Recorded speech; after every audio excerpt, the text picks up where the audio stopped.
చేనేత వస్త్ర ఉత్పత్తిదారుల పద్మశాలి సంఘానికి కేటీఆర్ క్షమాపణ చెప్పాలి. గత ప్రభుత్వం వాళ్ళని కరెంటు బిల్లులు తడిసి మోపడైనా అని అన్నారు. సిరిసిల్లకు ప్రాతినిధ్యం వహిస్తున్న కేటీఆర్ టోకెన్లు ఇచ్చి అగనామం పెట్టారని, వస్తు ఉత్పత్తిదారుల మెడ మీద కత్తిపెట్టి ఓట్లు వేశాకే బిల్లు పేమెంట్ అయితే అని నమ్మించారని, ఒడ్డు ఎక్కేదాకా ఓడ మల్లప్ప తిప్పను ఒడ్డు ఎక్కినాక బోడ మల్లప్ప గత ప్రభుత్వ పాలన అలా ఉందన్నారు. కాంగ్రెస్ ప్రభుత్వం నేతన్నలకు అన్ని విధాలుగా ఆదుకుంటుందని అన్నారు.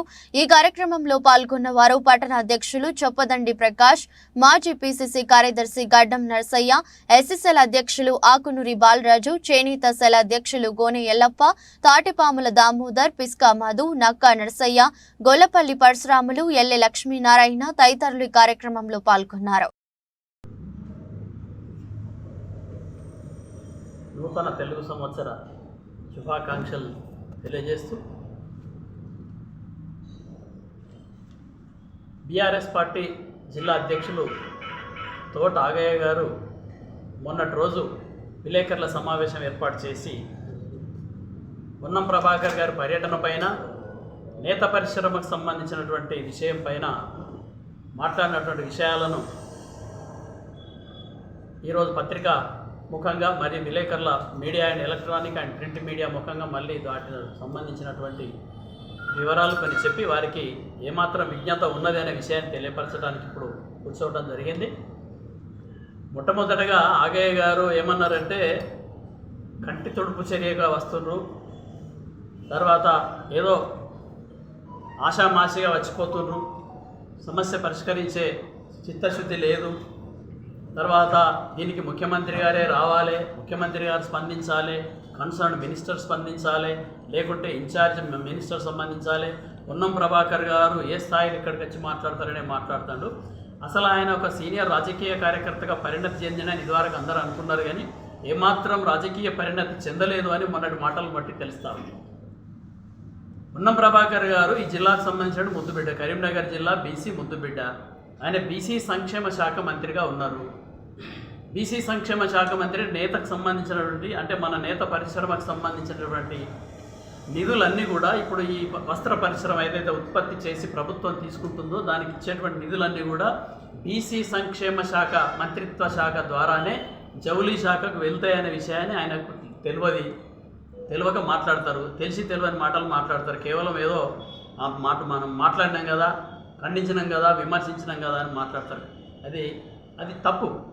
పొన్నం ప్రభాకర్ గారు మంత్రివర్గంలో కీలక భూమిక పోషిస్తూ, గౌరవ ముఖ్యమంత్రి గారు ప్రభుత్వం ఏర్పడ్డ తర్వాతనే వెంటనే ఈ యొక్క పద్మశాలి రాష్ట్ర వ్యాప్తంగా ఉన్నటువంటి నేత పరిశ్రమ మీద ప్రత్యేకమైనటువంటి దృష్టి పెట్టి, ఎందుకంటే వ్యవసాయం తర్వాత నేత పరిశ్రమ కాబట్టి నేత పరిశ్రమకు 365 రోజులు పని కల్పించాలి, వస్త్ర పరిశ్రమను ఆదుకోవాలనేటువంటి సంకల్పంతో అనేక మార్లు అధికారులు, మంత్రివర్గ సహచర సభ్యులతోని, గౌరవ ఫైనాన్స్ మినిస్టర్, ఉప ముఖ్యమంత్రి గారితో అనేక మార్లు చర్చలు జరిపి ఒక కొలిక్కి తీసుకొచ్చేటువంటి సందర్భంలో తర్వాత పెండింగ్ బిల్లులు ఏదైతే గత రాష్ట్ర ప్రభుత్వం చేసినటువంటి, గత రాష్ట్ర ప్రభుత్వ జౌళి శాఖ మంత్రి గారు, గత ముఖ్యమంత్రి గారు చేసినటువంటి తప్పులన్నీ కూడా కప్పిపుచ్చుకోవడానికి ఈ మాటలు మాట్లాడతారు. ఎందుకంటే పోలింగ్ కంటే 15 రోజుల ముందే ఒక 17,000 కోట్ల రూపాయల బిల్లులు ఇతర ప్రాజెక్టులకు మళ్లించడం జరిగింది. అంటే బిల్స్ పేమెంట్ చేసింది. ఇదే కేటీఆర్ గారు ప్రాతినిధ్యం వహిస్తున్నటువంటి జౌళి శాఖ నిర్వర్తిస్తున్నటువంటి కేటీఆర్ ప్రాతినిధ్యం వహిస్తున్న సిరిసిల్లాలో నేత పరిశ్రమకు టోకన్లు ఇచ్చి, మీకు పైసలు ఇస్తాం, మీరు మీ ఖాతాలో జమ అయితే అని చెప్పి టోకన్లు ఇచ్చి ఎగనామం పెట్టినటువంటి కేటీఆర్ గారు, టోకన్లు ఇచ్చి ఎగనామం పెట్టించినటువంటి కేసీఆర్ గారు రాష్ట్ర ముఖ్యమంత్రిగా మొట్టమొదట చేనేతర వస్త్ర ఉత్పత్తిదారులకు, పద్మశాలి సమాజానికి క్షమాపణ చెప్పాలని చెప్పి తెలియజేస్తా ఉన్నాం. ఎందుకంటే వారి ప్రభుత్వంలో ఈ బకాయిలన్నీ ఆగిపోయినాయి. వారి ప్రభుత్వ కాలంలోనే కరెంటు బిల్లులు తడిసి మోపడైపోయినాయి. వీళ్ళు అపారమైనటువంటి నమ్మకం, విశ్వాసం పెట్టుకొని వస్త్రోత్పత్తి చేసి వితౌట్ పేమెంట్ ఇచ్చి పేమెంట్ వస్తుందనే ఆశతోని చూసేది. ఇంకా పేమెంట్ ఆర్డర్ పర్మిషన్ లేకున్నా కానీ ఇంకా వస్త్రోత్పత్తి చేసిన విషయం బయట తెలుస్తూ ఉన్నది. అంటే ఆయన మీద ఉన్న నమ్మకంతో, నీ మీద ఇంత నమ్మకం పెట్టుకొని మీరు ఈ మన టోకన్లు ఇచ్చి బిల్లులు ఎందుకు ఇవ్వలే? మెడ మీద కత్తిపెట్టి, అంటే వస్త్రోత్పత్తిదారుల మెడ మీద కత్తిపెట్టి గులాబీ కండువ కప్పి మాకు ఓట్లు వేస్తేనే మీకు బిల్స్ పేమెంట్ అయితే అనేటువంటి కత్తి పెట్టి ఒడ్డెక్కేదాకా ఓడమల్లప్ప ఒడ్డెక్కినాక బోడమల్లప్ప అనే చందంగా ఓట్లు అయిపోగానే ప్రభుత్వం పోగానే తోక ముడిచి చేస్తూ ఉన్నారు. మొట్టమొదట పేమెంట్ ఎందుకు చేయలేనటువంటి విషయాన్ని మేము ప్రశ్నిస్తూ ఉన్నాం కాంగ్రెస్ పార్టీ ఆధ్వర్యంలో. అయినప్పటికీ కూడా ఒక చిత్తశుద్ధితోని ఒక పద్ధతి ప్రకారంగా ఏ ప్రభుత్వం ఆర్డర్లు ఇచ్చినా ఏ ప్రభుత్వం చేసినప్పటికీ కూడా గత ప్రభుత్వం ఇచ్చినటువంటి అప్పులు కానీ గత ప్రభుత్వం ఇచ్చిన అప్పులకు మిత్తిలు కట్టుడు కానీ ఏ ప్రభుత్వం మళ్ళీ బాధ్యత వహిస్తుందో ఆ ప్రభుత్వం తప్పకుండా చెల్లిస్తుంది.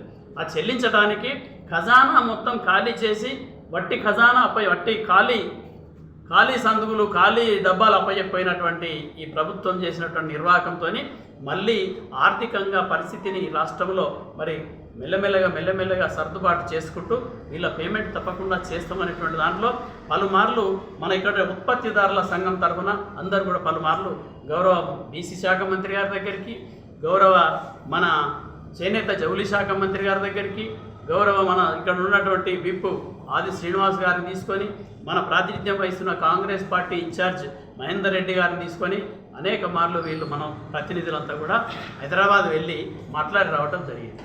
మాట్లాడినటువంటి క్రమంలోనే పొన్నం ప్రభాకర్ అయితే అవుతుందా, ముఖ్యమంత్రి స్వయంగా చెప్పాలి, మంత్రి స్వయంగా చెప్పాలి అనేటువంటి మాటలు మాట్లాడు. That is not correct. ఎందుకంటే నువ్వు చేయలేనటువంటి పరిస్థితుల్లో నువ్వు క్షమాపణ చెప్పాలి. మొట్టమొదట మా కారణం చేతనే వీళ్ళకి పేమెంట్ రాలే, మా కారణం చేతనే వీళ్ళకు మొత్తం జరిగింది అనేటువంటి దాంట్లో తప్పును ఒప్పుకొని క్షమాపణ కోరాలి వస్త్ర పరిశ్రమ ఉత్పత్తిదారులందరికీ. ఇక అది కాక ముఖ్యమంత్రి స్వయంగా చెప్పాలి, ఆయన ఎవరు చెప్పేందుకు జౌళి శాఖ మంత్రి చెప్పాలి,